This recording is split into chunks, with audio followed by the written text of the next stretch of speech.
Court is on the record in City of Conagra versus Lee Michael Braden, case number 26 CRB 13. All right, pause right here.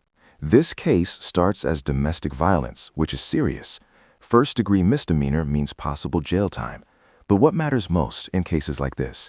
What happens before trial even begins?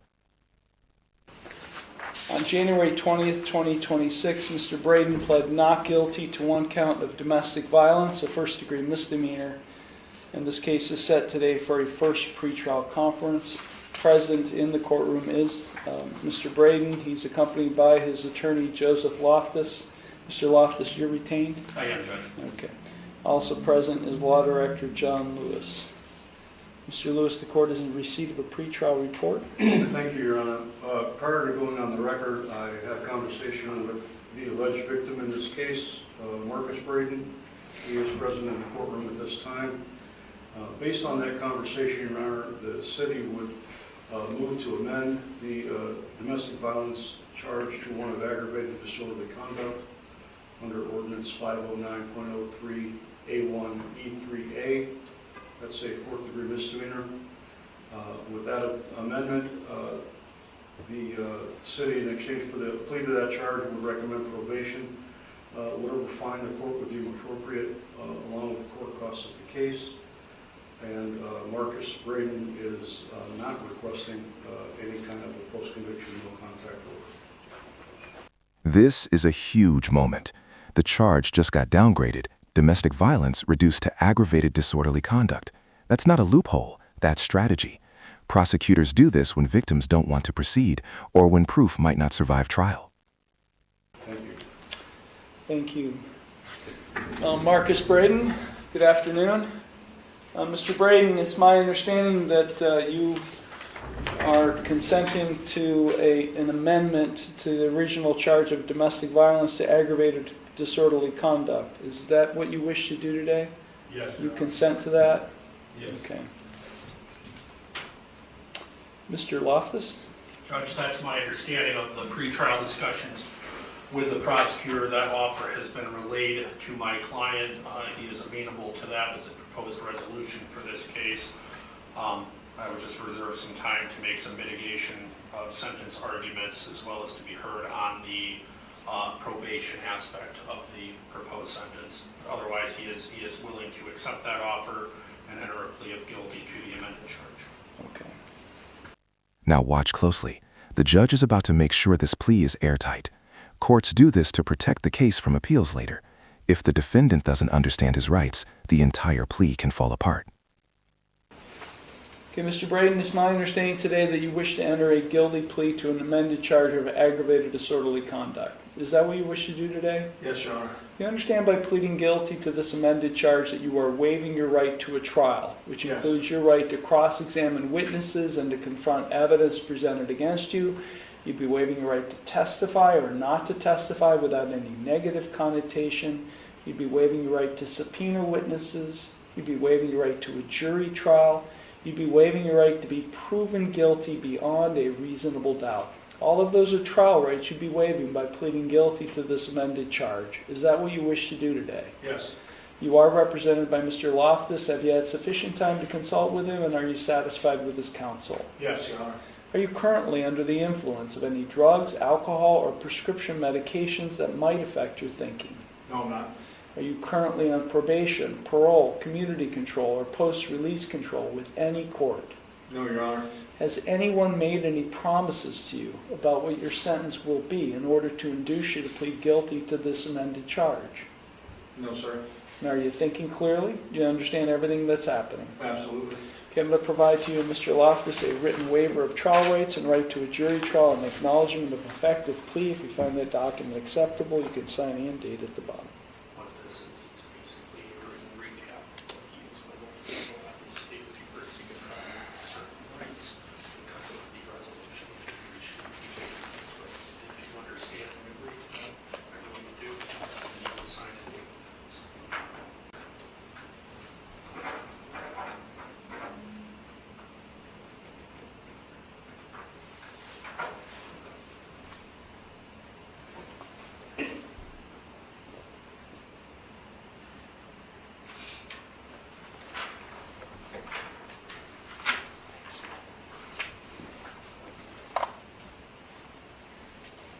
Okay, the court does find that Mr. Braden and Mr. Loftus have executed in open court the written waiver.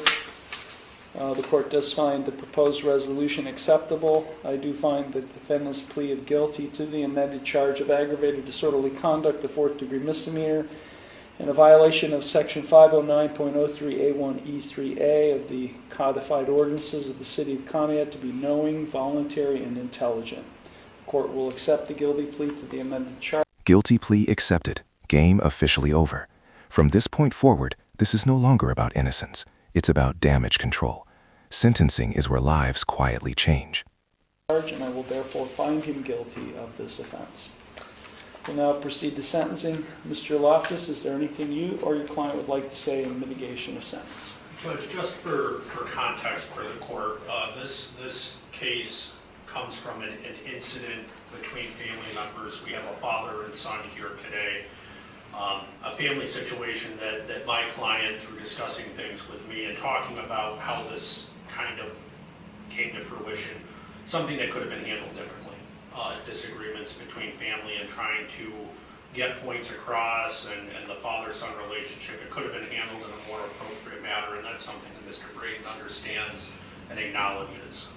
As to the proposed sentence of community control and fines, no objection from the defense on that proposed resolution. The only thing I would ask for the court, my client is employed through a laborers or a iron workers union out of Pittsburgh. He is routinely, he was last at a job site in Buffalo for a period of several months. They have per diems, they get put in hotels. His next job is coming up very quickly in Oswego, New York. So a reporting probation would be difficult. I don't want my client to put himself in a position where he's unable to report. So I would ask that any term of community control that this court finds appropriate, I would ask that that be unreporting or unsupervised. I believe that Mr. Braden knows the severity of this case, the seriousness of it, and I believe that he will not commit any offenses and abide by whatever orders this court, like I said, finds appropriate at this time. Thank you, Mr. Loftus. Mr. Braden, is there anything you would like to say before I impose sentence? No, Your Honor. Okay. Thank you. Mr. Lewis? Thank you, Your Honor. The incident that gave rise to the charge here occurred on January 17th of this year.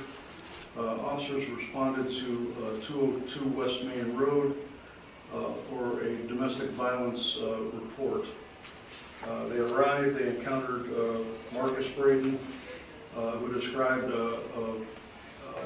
the incident where his father, Lee Braden, came into his home. They got into a physical altercation. Mr. Lee Braden grabbed his son and headbutted him in the face, and a further physical altercation ensued. Marcus did have some visible injuries that were photographed by officers. He had a red bump on the bridge of his nose, and Marcus actually advised the officers that he did not wish to pursue charges. And here's something most people don't realize. Even when a victim says, "I don't want charges," police can still arrest. Visible injuries plus witness statements equals the state takes control.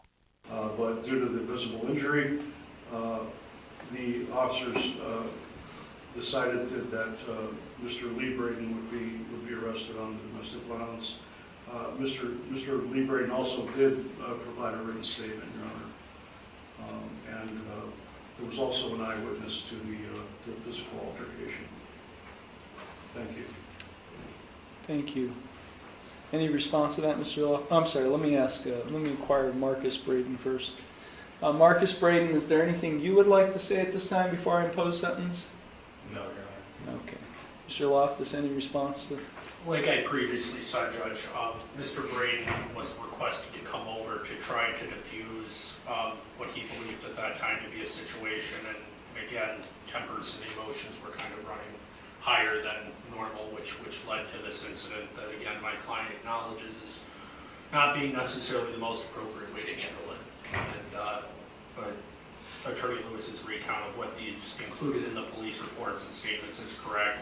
My client did provide a written statement, and that brings us before the court. Thank you.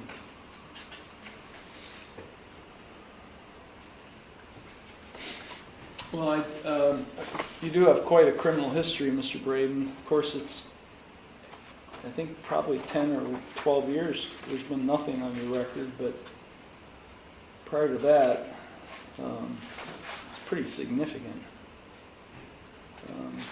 Seems like things... You went to prison in Lorraine. When did you get released from prison? 2017. Okay. There's nothing on your record since your release, at least as far as I can tell, No. which is good. Yeah, I didn't commit a crime since 2013. Yeah. If I can, Your Honor. Sure. That is one of the things that my client was very forthcoming about when he retained me is that since that incarceration, he's really strived to keep his life on track and to stay out of the system as much as he possibly could. And I think he's done a good job doing that, absent this incident at this point. Yeah. Yep. No, I agree. 30 days jail suspended, 5 years of unsupervised, non-reporting community. This right here likely saved him from jail. A clean record after prison tells the judge one thing: rehabilitation worked. Courts reward progress, not perfection.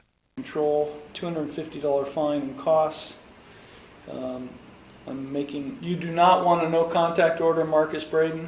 No, Your Honor. Okay, I will not order any kind of no contact order. More or less, just you're going to be on unsupervised probation, Mr. Braden, for 5 years. I'm just basically ordering that you be law-abiding. That's essentially the conditions of your probation. I'm